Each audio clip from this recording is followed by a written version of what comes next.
Esiet sveicināti ziņu dienesta 2. izlaidumā. Ielūkosimies šodienas sižetos. Šodien sniegsim ieskatu talkā, kas noritēja Bauskas pilskalna parkā, kā arī novada iedzīvotāju viedoklī par sastrēgumiem, kas rodas Bauskas pilsētā. Vēlamies jūs atgādināt, ka 11.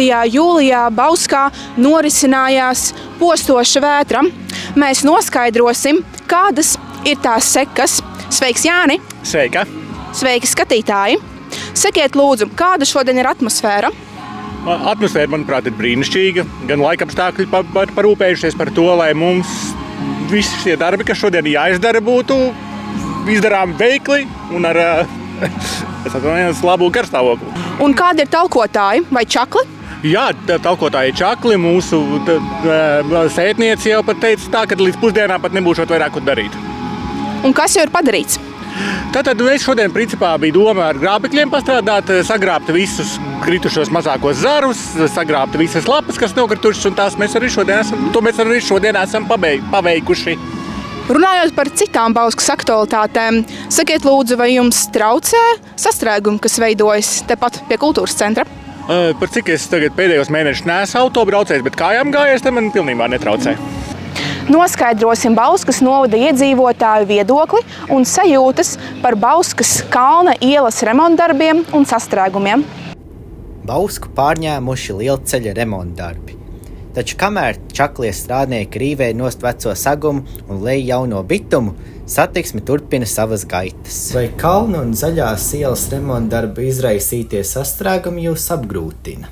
Tā kā mans maršruts parasti beidzās pirms remontdarba sastrēgumiem, vēlos teikt, ka mani sastrēgumi īpaši neietekmē. Tomēr retos gadījumos, kad mans galapunkts ir aiz kalna vai dārza ielas remontdarbiem, stāvot sastrēgumā, es jūtos neapmierināta, lai gan saprotu, ka tas ir nepieciešams.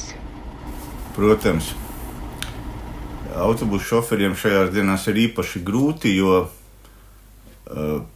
visi maršruti praktiski kavējas visvairāk iebraukšana Bauskā no Rīgas puses un no Lietuvas puses, bet īpaši no Rīgas puses. Es uzskatu, ka šī remonts, protams, ir nepieciešams, bet izstrādātā transporta plūsmas regulēšana ir pilnīgi nepareiza. Viņi sāk strādāt ap 9–10 dienā strādnieki, kad ir lielākais sastrēgums un caur Bausku iet visa lielā tranzīta plūsma. Līdz ar to vietējiem vadītājiem un tiem, kas veic darba pienākumus, piemēram, autobusam, praktiski nav iespējas kaut kādā veidā izbraukt šo sastrēgumus. Cik bieži jūs vadāt transporta līdzekli? Es strādāju akciju sabiedrībā Nordeka un ikdienā veicu pasažieru pārvadājumus regulāros, tā kā braucies praktiski katru dienu. Pēdējā laikā es savu transporta līdzekli vadu 2 līdz 3 reizes nedēļā. Cik bieži un cik ilgi ir gadījies kavēties minētajos sastrēgumos? Protams, ka remontdarbu laikā es arī tur uzkavējos. Man par laimi nepārāk bieži, tomēr laiks paiet. Piemēram, šodien. Es no sākuma ap 10 minūtēm biju sastrēgumā braucot uz vienu galu un ap 20 minūtēm braucot atpakaļ, kas liecina, ka šodien es ap 30 minūtēm kavējos Bauskas sastrēgumos. Rīgas maršruti no Rīgas kavējās par stundu pusotru, bet tas ir ļoti daudz, jo līdz ar to viņi nespēja laicīgi atkal izbraukt attiecīgos maršrutos.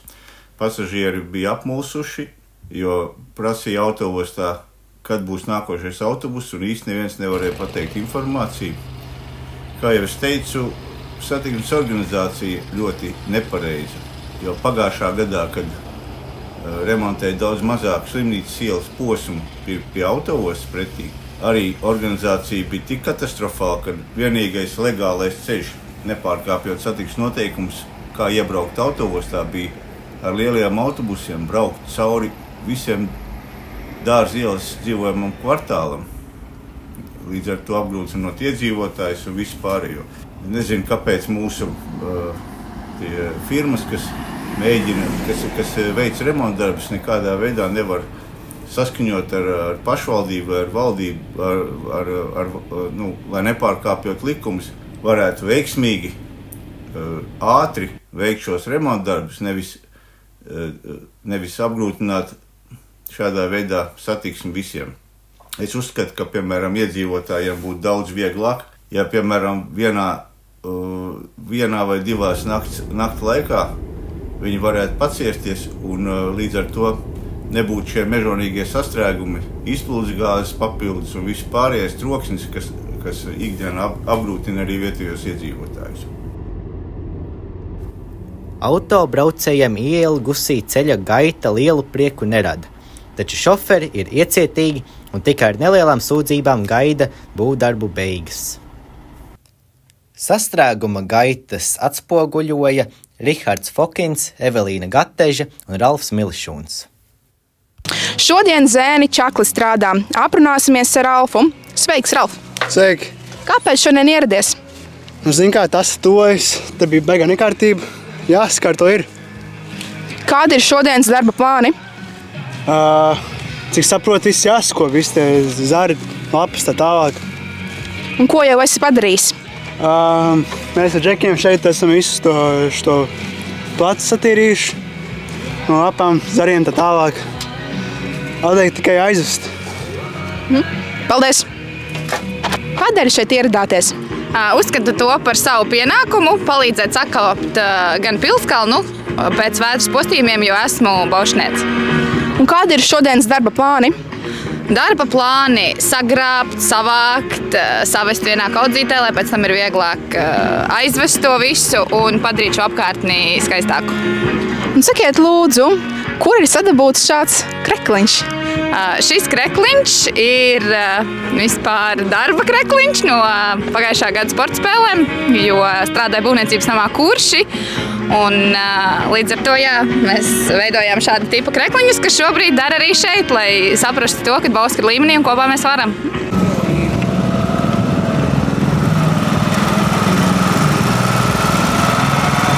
Laika periodā līdz nākamajai ziņu dienesta tiešraidei Bauskas novada iedzīvotāji nebūs spiesti garlaikoties. Rīt, 30. jūlijā, Dāviņu bibliotēkā būs iespējams apmeklēt radošo darbnīcu Draudzības rokas sprādzes. 2. augustā Bauskas pilsētas stadionā tiks organizēts Bauskas novada 2024. gada atklātais čempionāts basketbolā. 3. augustā norisināsies kapu svētki Valles pagastā un Rundāles pagasta Važītes kapsētā.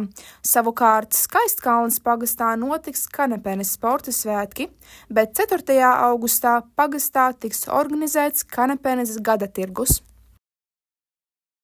Tā arī norit baušķinieku čaklā ikdiena. Tiekamies nākamās nedēļas pirmdienas dienā.